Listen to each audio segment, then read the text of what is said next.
Fellow countrymen, good afternoon. We thank God for a beautiful country, Uganda, the pearl of Africa. Uganda is a great nation, great endowed, great potential, resilient people, mountains, rivers, fertile soils, wildlife. But one of the challenges of our time is bad politics, bad leaders or rulers, and endemic corruption. And we must reject bad people from our leadership. If this country had good leaders, if this nation had decent men and women of integrity, Uganda would be like South Korea, it would be like Singapore, it would be like Botswana, it would be like Mauritius, it would be a highly developed nation. But what are the challenges of our time? The challenges of our time is perennial rulers, is thieves, is rulers who call themselves leaders. You have a dysfunctional parliament of 557 MPs. We just need one MP per district. You have 82 ministers, half of them cannot even run village circles. We need 25 ministers, they are enough. We need a lean government that will serve the population. We don't need so many members of parliament. Everybody is almost a chief now, a ruler or a what. You find too many councillors. You find too many what? Interest groups. Whose interests are these people serving? This country needs few leaders who are clear-headed, who are honest, who love this nation, who are patriotic, so that this nation can transform. Look at the last primaries we had. In NRM, a lot of violence, a lot of fighting, a lot of bribery, a lot of criminality. And we must reject such a politics. What was happening in Wemiyaga where people were shooting? Why wouldn't a man like Rwashanda not be in prison? And anybody, whether the ones who were in Singiro, I saw I think in Kanungu, they were beating up former AIGP, Ndungutse. Why shouldn't criminals be in prison? Why should Wemiyaga send a man, leave on the credibility about his papers? Why should they send a man that is using guns and sticks? Whether it's in northern Uganda, whether it's in Uganda, whether it's in Ankole, whether it's in Kigezi, we must reject bad people from our politics. Nobody should take Uganda to dark days. Since 1962, we've had a series of wars, and it was costly. In Ruel, we lost 500,000 people. Some of us feel the agony. We lost relatives, we lost friends. Why should anybody push Uganda back to dark days? Few individuals are stealing 10 trillion per year. Why hasn't the president, he keeps saying he's going to crush them, when will he crush them? Why can't they sell the properties of thieves and the corrupt? 100 trillion is now a debt burden. It's extremely very high. And yet Kampala has no roads. We don't have tourism roads. Who takes this money? Where is the 100 trillion? If you got 10 trillion per month, in 10 years also 100 trillion. Who are these people? Because there are few people, there are less than 10,000 that are stealing this money. There are less than 10 people that are stealing money that we get from World Bank and China. Why can't their properties be mortgaged? Mr. President, the mighty General Yoweri Museveni, why can't these people be arrested? Who is promoting land grabbing in Uganda? Why can't it be stopped? The other time, 1,750 households were displaced in Naguru. And the president promised, and there was a memorandum of understanding, that the tenants of Nakawa Naguru will be compensated. It's 17 years. They have never been compensated. Mr. President, how can people, tenants of Naguru Nakawa, wait for 17 years when people are stealing public funds and the Ministry of Finance is saying that they don't have money? How much is being stolen per year? How much was given to Tugumi of Inspiration Coffee in Tunga? Why can't other people be compensated? So, I am appealing to fellow Ugandans, fellow countrymen. Uganda is a beautiful country. We are going to go for elections in 2026. I want to pray to God that God will give us wisdom and understanding, that any member of parliament, any district chairman, any councillor, any ruler that has been in power for more than 10 years should be voted out. Let's not recycle the same people that have failed this nation. This nation has been bogged down by endemic corruption, by looting, by land grabbing, and there are few individuals. So let me appeal that any member of parliament, any district chairman, any ruler that has been in power for more than 2 terms, 10 years is sufficient. What you've not been able to do in 15 years, in 20 years, 25 years, you can't do it in 5 years. So let's vote new leaders, and we vote men and women of credibility. If there will be rigging, then that's a different issue. But I want to appeal that people, wherever you are, whether in northern Uganda, in eastern Uganda, in Kigezi, in central, let's defend our nation. There has been many sacrifices in this nation. We must, if it requires, it will take. You are the change. You are the change that that we've been waiting for. Eh? You are the change. You are the vanguards. You are the people that will change this nation. This nation will not be changed by Chinese. It will not be changed by Koreans. It will not be by Americans or Rwandese or Congolese. No, it's Ugandans. The 49 million Ugandans, 56 tribes are the ones to transform this nation. And we shall start by having clean leadership. And it's possible. It is done in Ghana. It's done in Tanzania. It can be done in Uganda. And as we go to January, let's not recycle men and women that have been in leadership for more than 2 terms. And I'm appealing. It's only that we have a dysfunctional parliament. But one of the things they must start with is that we should have term limits. We should have term limits that any leader, after 10 years, what you've not done in 5 years, in 10 years, you can't do it in 5 years, in the next 5 years. This country is supposed to be at the level of Singapore and South Korea. But why we are where we are is because of bad politics. It's because of sectarianism. It's because of land grabbing. It's because of bad people. It's because of mafias who are hiding behind, they call themselves leaders, but in actual sense they are criminals. Mr. President, why can't the properties of thieves, whom you claim you know, whom the IGG claims she knows, if these people are known, why can't their properties be mortgaged? Why should they go and speak English in court?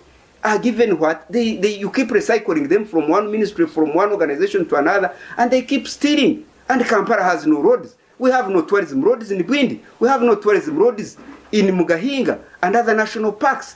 There are people who are destroying national parks, Mr. President, and Parliament, and Cabinet, and other policy makers. Who is in charge of this nation? Why should anybody build a hotel in national parks? People are destroying national parks. They are destroying forests. They are destroying swamps. So, but anyway, for a start, I want to pray to God that God will guide the population of this nation, the voting people. We have over 6 million youth are unemployed. They are jobless. And Parliament is not discussing that. Cabinet is not discussing that. Who will discuss it? Chinese. Chinese are here to make money. Is it Indians? It's us.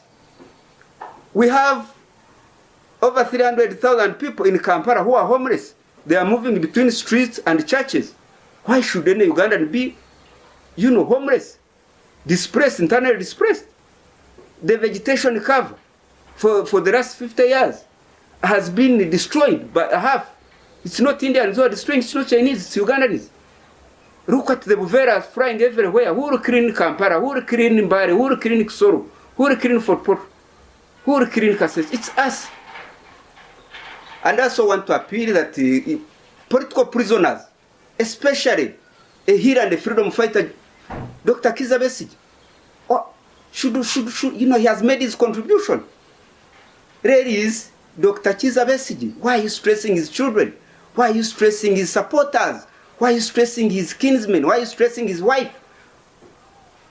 Dr. Engineer Winnie is a heroine.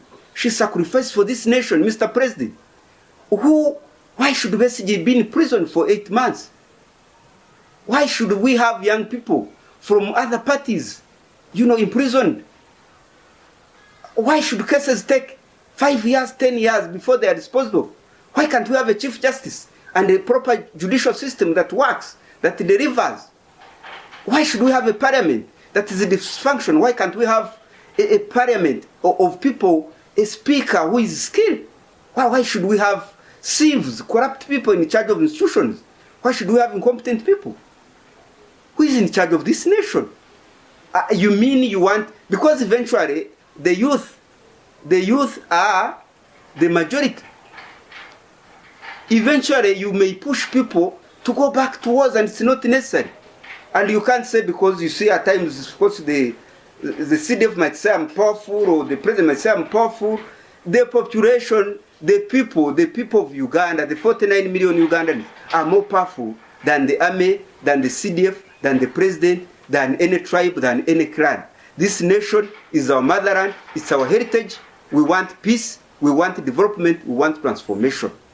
And I want to appeal to Ugandans, fellow countrymen, as we go to vote, from the corners of Kisoro to the borders in West Nile of Congo and Sudan, to eastern Uganda of Kenya, down to the other side of Lake Victoria.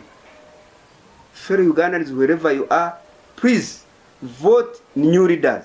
Don't recycle bad people and start lamenting why we don't have drugs in hospitals, why we have no roads in Kampala and other places, why there is destruction of environment. It's because of failed leadership. And it's us to fix leadership. I want to appeal for transformation. I want to appeal that God will guide this nation, that in 2026, we should not vote any criminal as an MP. We should not vote any criminal as a district chairman or any other position. And anybody that has been there for 15, 20 years, that's enough. It's enough. Let's restore term limits. Let's have good leaders. Let's have good people. This is our country. We want to bequeath a better nation to our children.